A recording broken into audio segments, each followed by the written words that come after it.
on en reste là, un but partout, score final. Lille a tenu le ballon, a dominé, mais a été douché par le réalisme lorientais. Lorient qui confirme le mieux affiché depuis quelques semaines. Et Lille, comme la semaine dernière face à Marseille, joue bien, mais n'est pas payé. Les semaines se suivent et se ressemblent dans la qualité de jeu comme dans les résultats pour ces deux équipes.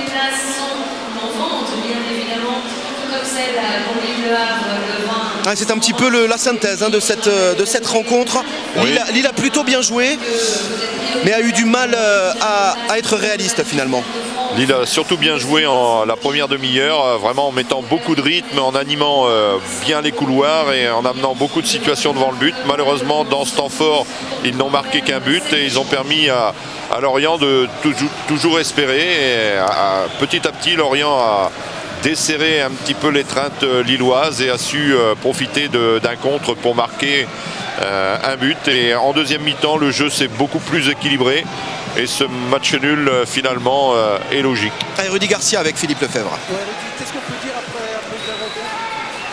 on peut dire qu'on a mené 1-0 et que des balles de 2-0, on en a eu plus qu'il n'en fallait. Après, sur leur seule occasion de la première période, ils égalisent, mais on sait que Lorient joue toujours comme ça, en contre. C'est une équipe qui défend tous derrière et puis qui, avec des joueurs rapides, vous pose des problèmes sur le plan offensif. On l'a vu encore sur une situation en deuxième période.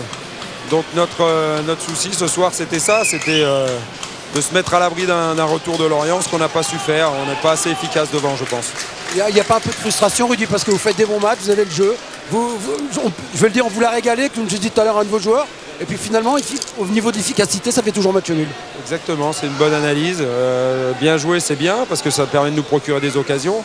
Par contre, sur le plan défensif, je pense qu'on a besoin de travailler tous ensemble.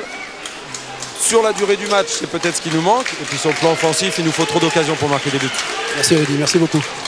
Ouais, l'analyse à chaud, froide de Rudy Garcia. Malheureux Adil Rami, buteur contre son camp ce soir. Même si c'est vrai, il y avait Kevin Gamero sur l'action juste derrière. On va retrouver Fabien Audard, le gardien lorientais, toujours avec Philippe. Fabien, c'est un bon point. Ouais, dans l'ensemble, c'est un bon point. Je pense qu'on fait un très mauvais début de match, surtout contre une bonne équipe de Lilloise. Après, on se reprend bien, on arrive à égaliser. Et puis à la fin, c'est quand même nous qui avons le plus d'occasions et les plus d'occasions dangereuses, je pense. Donc bon, c'est quand même logique dans l'ensemble de prendre un point ici. J'ai employé le mot du jargon. C'est vrai que vous êtes une équipe chiante à jouer à l'extérieur. Mais eux aussi, ils sont chiants à jouer. Voilà. Nous aussi, on essaye de faire ce qu'on peut avec ce qu'on a. Ça se passe bien, les mecs sont solidaires, c'est collectivement, c'est bon. Donc voilà, on fait avec nos armes, on n'est pas Lyon, on n'est pas Lille, on est un petit club de Ligue 1 qui faisait notre bout de chemin à Ligue 1. Voilà, je crois que ça se passe bien, mais ce soir, c'était quand même si on a défendu, si collectivement on était présent, il y avait quand même un peu de spectacle, il y a eu des occasions, je pense que c'était plutôt pas mal à regarder. En tout cas, c'est pas mal, mais on a l'impression que dans votre discours, il y a un petit peu de manque d'ambition, non? Bon, un point c'est bien, mais bon, ouais, un point c'est bien. Non, il n'y a pas de manque d'ambition. Parce que vous avez une balle dedans, quand même. C'est ce que j'ai dit avant, je pense que dans l'ensemble, c'est nous qui avons les meilleures occasions et que si on est un peu plus réaliste, on peut leur faire mal, on peut leur faire très très mal. Maintenant, on est quand même à Lille, on est chez des prétendants à l'Europe, sans doute, même s'ils ne le disent pas forcément, mais bon, je pense qu'ils vont l'être. Voilà, on vient prendre un point ici, je pense qu'il y a beaucoup d'équipes qui vont venir se casser les dents ici, donc voilà, on est à notre place, je pense, même si en étant un peu plus réaliste, on aurait pu prendre 3 points. En tout cas, pour Lorient, bonne pêche, c'était normal. Ouais. Merci pour le jeu de mots. Il est en forme. Il est en canne, le tableau de bord. À vous de prouver que vous êtes en forme. 10 occasions à 3, mais encore une fois, 18 tirs à 4. Ce qu'a dit Rudy Garcia me semble tout à fait logique. Beaucoup trop peu d'efficacité offensive et puis malheureusement un peu d'inattention sur le plan défensif qui permet à chaque fois aux équipes de faire un match nul. Ça a été le cas de Caen lors du dernier match et ici devant des Lorientais. Donc pas payé, mais d'un autre côté ça montre pour certaines lacunes pour arriver au plus haut niveau. Serge, il fait froid, les buts de cette rencontre avec des Lillois qui avaient parfaitement débuté la rencontre. Michel Bastos, superbe.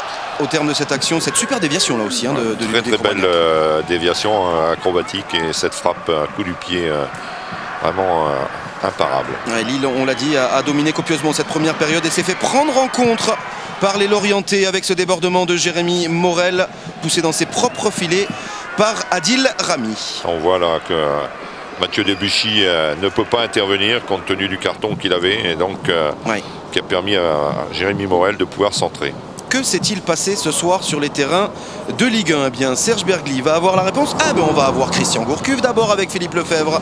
Ouais, Christian, quel sentiment après ce bon match nul quand même?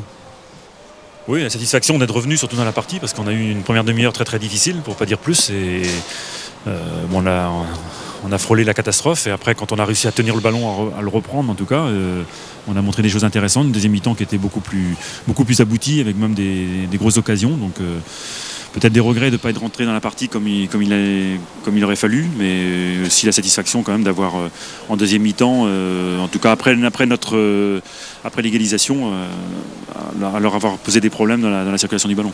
Comment vous l'expliquez cette mauvaise entame, Christian?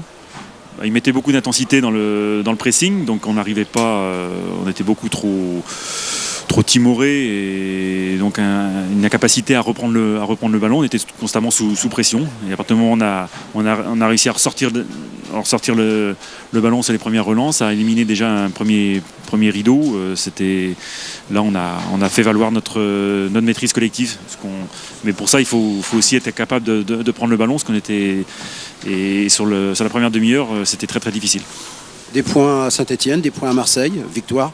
Aujourd'hui, un match nul à Lille, c'est bien pour les matchs à l'extérieur. Oui, sur le plan comptable, c'est un point à Lille, c'est bien. Sur le plan du jeu aussi, je pense que c'est rassurant d'avoir vu quand même qu'on pouvait, je pense sur le jeu, tenir largement la comparaison avec cette équipe lilloise qui nous a dominé simplement dans l'impact athlétique, mais sur le reste, je pense qu'on a largement tenu la comparaison.